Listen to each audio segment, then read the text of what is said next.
আরে গোপালদা, কেমন চলছে বলো? সব ঠিক তো? হ্যাঁ, আমার তো সব ঠিকই চলছে। বৃষ্টি বাদলও সহায় হয়েছে, এবার ফসল ভালোই হবে আশা করছি।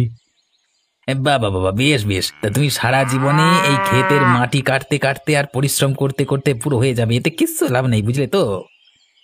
নগেন, মাটি আমাদের মা। আমি এই মাটির কাছেই সুখী, তুই কি বুঝবি এসব? আমি কি বুঝবো না বুঝবো তা বাদ দাও গোপালদা, আগে বলো তোমার এই শ্রমের দাম কি? আমার দুদিনের আয় তোমার 1 মাসের চেয়ে বেশি। তোর এই নোংরা পথ আমার না। আমি সৎ পথে কাজ করি, এর মাধ্যমে যা পাই আমি তাতেই খুশি থাকি। এই মাটির শক্তি আমাকে বাঁচিয়ে রাখে। সৎ পথে সবাই কঙ্কাল হয়ে যায় গোপালদা।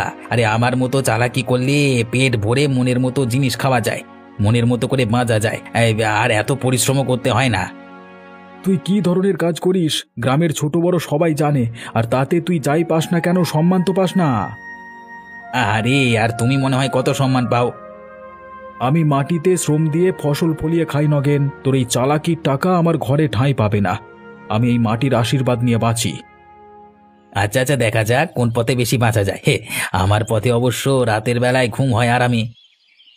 আমার ঘুমও নিশ্চিন্ত, তবে তার সততার বিছানায়। আসিস কখনো আমার মাঠে, আমি তারপর দেখাবো কিভাবে সত্যির শক্তি থাকে। থাকো তুমি, ভালো কথা বললে তো মানুষের খারাপই লাগে। তুমি আজীবন শ্রম দিয়েই যাও, বুদ্ধি থাকলে আমার কথা বুঝতে পারতে। আমার ভালো খারাপের মধ্যে ফারাক করবার মতো বুদ্ধি আছে রে নগেন। আর একদিন না একদিন তুই অতি চালাকির ফল পাবি, আমার কথা মিলিয়ে নিস।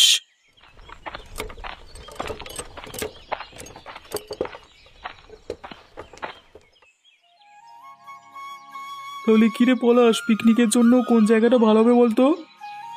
আমি ভাবছি সুন্দরপুরে যাওয়া যাক।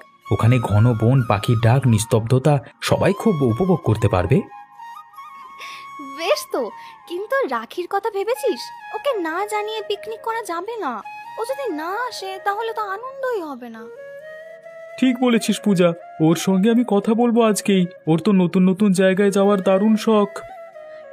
না না রঘু, আমি যাব বলতে। আমার না অনেক দিন ওর সাথে দেখা হয়নি রে। আচ্ছা বেশ, তুই যাস, কিন্তু এবার বল খাবারের আয়োজনটা কে করবে? ঠিক আছে, তাহলে আমি খাবারের আয়োজন করব। কিন্তু কি কি নিয়ে যাওয়া উচিত রে? হালকা কিছু টিফিনের জন্য পাউরুটি, মিষ্টি, ফলমূল, অবশ্যই চা। পিকনিকে চা ছাড়া কি চলে? একবারই চলে না, তবে আসল খাবারটা কি? বিরিয়ানি কেমন হবে, কিংবা ফ্রাইড রাইস? থাম থাম, এত রান্না কে করবে? হ্যাঁ, তোরা আদৌ রান্না করতে পারিস? না কেন, তুই আর রাখি রান্না করবি? হ্যাঁ, কেন তুই বিরিয়ানি বানাতে পারবি না? না না, পিকনিক একসাথে করব, তাহলে রান্নায় সবাইকেই হাত লাগাতে হবে। আচ্ছা সে না হয় সবাই হাত মিলিয়ে কাজ করব, কিন্তু আসল মেনুটা কি হবে তাড়াতাড়ি বল। লম্বা লম্বা চালের ভাত আর মাংসের ঝোল, কি কেমন বল? একদম ঠিক আছে, কি বলিস পলাশ? হ্যাঁ হ্যাঁ, সব ঠিক আছে। তাহলে সব ঠিকঠাক। হ্যাঁ, আমরা আগামী রোববারের পিকনিকে যাচ্ছি। হ্যাঁ, খুব মজা হবে। হ্যাঁ, খুব মজা করব। আমি রাখির বাড়ি গিয়ে ওকে জানিয়ে দিই এখনই। আচ্ছা, তাহলে সবকিছু ঠিকঠাক। হ্যাঁ।